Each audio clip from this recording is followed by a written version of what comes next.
तो दोस्तों 2025 की ईयर एंड सेल दिसंबर की सेल्स रिपोर्ट आ चुकी है। तो इस वीडियो के अंदर डिटेल में जानेंगे ईयर एंड में कौन कितना सेल किया है और कौन कितना नुकसान हुआ है। हाँ, ईयर एंड में भी थोड़े बहुत जो कंपनी है वो नुकसान कर लिए हैं अपने सेल्स। तो कौन सी कंपनी कितना ड्रॉप हुई है और डिटेल में जानेंगे, और कौन सी कंपनी सबसे अच्छा सेल्स कर चुकी है ये भी जानेंगे।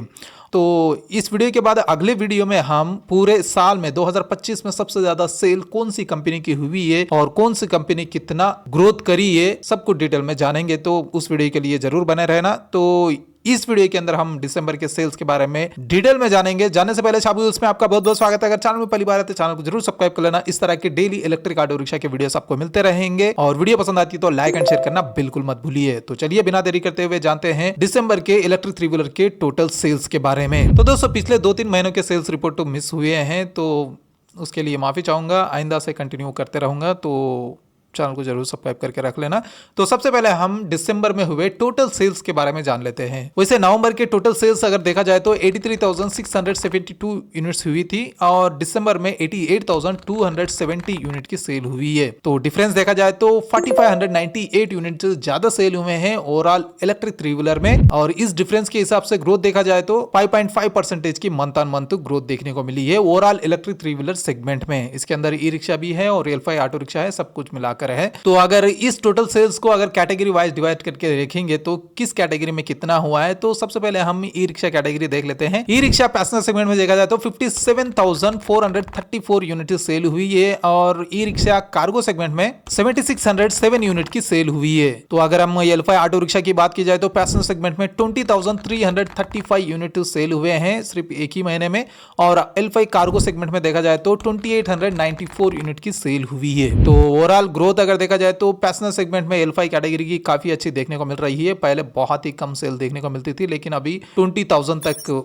हुई है, तो काफी अच्छी सेल देखने को मिल रही है डे बाय डे और मंथ ऑन मंथ और ईयर ऑन ईयर। तो कैटेगरी वाइज टोटल सेल्स तो ये थे, लेकिन अगर कैटेगरी में भी नवंबर से कंपेयर करेंगे तो किस कैटेगरी में कितना ग्रोथ आया है ये जानना चाहते हैं तो वीडियो को पॉज करके ये वाला इमेज देख सकते हैं। तो इसके अंदर डिटेल में मैं एक्सप्लेन कर चुका हूं। तो अब बात करते हैं ओवरऑल थ्री व्हीलर सेगमेंट में L5 कैटेगरी के अंदर टॉप 6 पैसेंजर और कार्गो ऑटो रिक्शा कौन सी है दिसंबर मंथ में। तो सबसे पहले हम पैसेंजर में देख लेते हैं। पैसेंजर सेगमेंट में नंबर 6 पे आती है ओमेगा सकी मोबिलिटी। ओमेगा सकी मोबिलिटी ने दिसंबर में 442 यूनिट को सेल किया और नवंबर में 379 यूनिट को सेल किया था। डिफरेंस देखा जाए तो 63 यूनिट को ज्यादा सेल किया है दिसंबर मंथ में, और इस डिफरेंस के हिसाब से ग्रोथ देखा जाए तो 16% की मंथ ऑन मंथ ग्रोथ देखने को मिली है। और इसके साथ साथ नंबर 5 पे आती है TI क्लीन मोबिलिटी, जो की है मोंत्रा ने दिसंबर मंथ में 644 यूनिट सेल किया है और नवंबर मंथ में 586 यूनिट को सेल किया था। डिफरेंस देखा जाए तो 58 यूनिट को ज्यादा सेल किया है। इस डिफरेंस के हिसाब से मंथ ऑन मंथ ग्रोथ में 10% की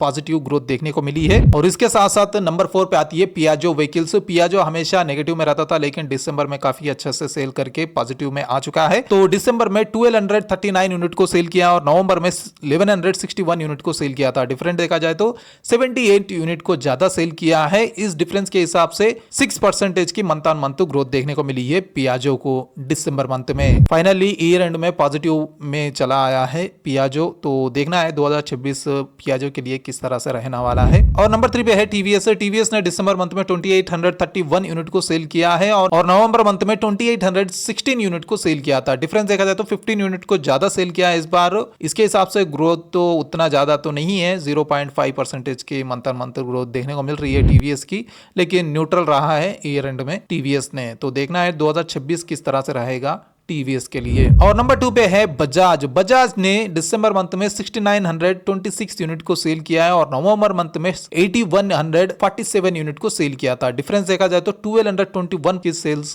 ड्रॉप हुई है बजाज की। तो इस डिफरेंस के हिसाब से मंथ ऑन मंथ ग्रोथ में 15% की गिरावट देखने को मिली है। और रिसेंटली एक हादसा भी हुआ है जो कि आपने देखा होगा पिछले वीडियो, जो कि संडे वीडियो में मैं डिटेल में एक्सप्लेन किया हूं।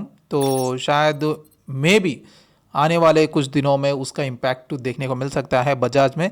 तो कुछ ना कुछ कंपनी को रिस्पांस करना चाहिए, और मुझे भी नहीं पता कि उसके बाद क्या हुआ है, नहीं पता है। अगर आप राजस्थान से हो और उस जो प्रॉब्लम इशू हुआ था उस इशू आपके नियर बाई है तो थोड़ा मैसेज करके कनेक्ट कर लीजिए, उनसे डिटेल में बात करके हम वीडियो बनाएंगे क्या रीज़न की वजह से उन्होंने ऑटो जलाया और उसके बाद किस तरह से रिस्पांस हुआ है डीलर से, तो सबको डिटेल में हम बात करेंगे। अगर वहाँ से हो तो आप कनेक्ट करवा दीजिए। तो इसके बाद नंबर 1 पोजीशन पे आती है हमेशा की तरह महिंद्रा ने ईयर एंड पे भी अपना पोजीशन बना के रखा है नंबर 1 पे। दिसंबर मंथ में 6648 यूनिट को सेल किया है और नवंबर मंथ में 9240 यूनिट को सेल किया था। डिफरेंस देखा जाए तो 2591 यूनिट को कम सेल किया है। इस डिफरेंस के हिसाब से मंथ ऑन मंथ ग्रोथ में 28% की गिरावट देखने को मिली है महिंद्रा को। तो नवंबर में काफी अच्छा सेल हुआ है, लेकिन दिसंबर में थोड़ा बहुत तो गिरावट देखने को मिली है नंबर 1 और नंबर 2 के सेल्स में। तो आप चलते हैं कार्गो सेगमेंट में। कार्गो सेगमेंट में टॉप 6 अगर देखा जाए तो नंबर 6 पे आती है ग्रीन इवॉल्वे। दिसंबर मंथ में 125 यूनिट को सेल किया है और नवंबर में 113 यूनिट को सेल किया था। और डिफरेंस देखा जाए तो 12 यूनिट को ज्यादा सेल किया है दिसंबर में, और मंथ ऑन मंथ ग्रोथ के हिसाब से देखा जाए तो 10% की ग्रोथ देखने को मिली है और काफी अच्छी ग्रोथ है ये। और नंबर 5 पे आती है कार्गो सेगमेंट में अतुल ऑटो। अतुल को बहुत दिनों के बाद देखा है हमने नंबर 6 के अंदर। तो दिसंबर मंथ में 236 यूनिट को सेल किया है और नवंबर में 323 यूनिट को सेल किया था। डिफरेंस देखा जाए तो 87 यूनिट को कम सेल किया है। इस डिफरेंस के हिसाब से मंथ ऑन मंथ ग्रोथ में 27% की गिरावट देखने को मिली है। और देखे तो देखे इतने दिनों के बाद सेल्स में फिर से ड्रॉप देखे हैं हम, फिर भी टॉप 6 पे रैंक कर रहा है अतुल। तो इस साल यानी 2026 में कुछ अच्छा कर सकता है। तो देखना है क्या नया चीज करेगा अतुल अपने सेल्स को बढ़ाने के लिए। तो नंबर 4 पे आती है एलर मोटर। दिसंबर में 251 यूनिट को सेल किया है और नवंबर में 235 यूनिट को सेल किया था।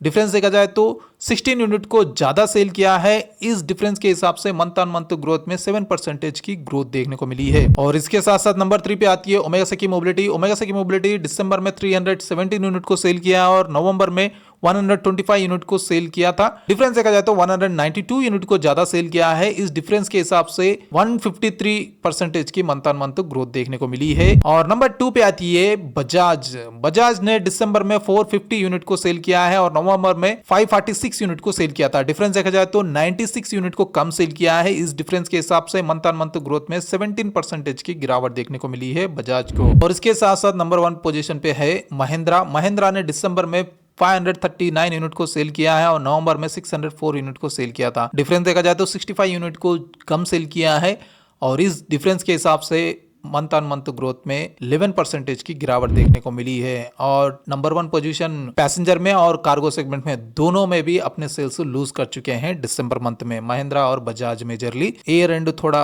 बुरा गया है ये दोनों कंपनी को नंबर 1 नंबर 2 पोजीशन पे होने के बावजूद। अगर overall company wise individual growth देखा जाए तो पैसेंजर सेगमेंट में ओमेगा सेकी मोबिलिटी 16% की ग्रोथ लेके आया है और टीए मोबिलिटी को 10% की ग्रोथ देखने को मिली और पियाजो ने 6% की ग्रोथ लेके आया। और कार्गो सेगमेंट में ओमेगा सेकी मोबिलिटी 153% की ग्रोथ लेके आया और ग्रीन इवाल्वो को 10% की ग्रोथ देखने को मिली और एलर मोटर को 7% की ग्रोथ देखने को मिली है। ओवरऑल डिक्लाइन देखा जाए दिसंबर मंथ में कंपनी वाइज तो महिंद्रा की सेल 28% ड्रॉप हुई है और बजाज की 15% ड्रॉप हुई है पैसेंजर सेगमेंट। अगर कार्गो सेगमेंट में देखा जाए तो अतुल की 27% और बजाज ऑटो की 17% की ग्रोथ तो ड्रॉप हुई है। तो ये थे दिसंबर मंथ 2025 के इलेक्ट्रिक थ्री व्हीलर के top 6 L5 auto rickshaw passenger और कार्गो और overall growth three wheeler segment की काफी अच्छी ग्रोथ देखने को मिली है, उतना स्पीड से भी नहीं, लेकिन इसके बाद क्या इंपैक्ट होने वाला है थ्री व्हीलर सेगमेंट पे देखना है, क्योंकि अभी गवर्नमेंट L5 ऑटो रिक्शा के ऊपर सब्सिडी बंद कर चुकी है, सिर्फ ई रिक्शा के ऊपर ही सब्सिडी मिल रही है।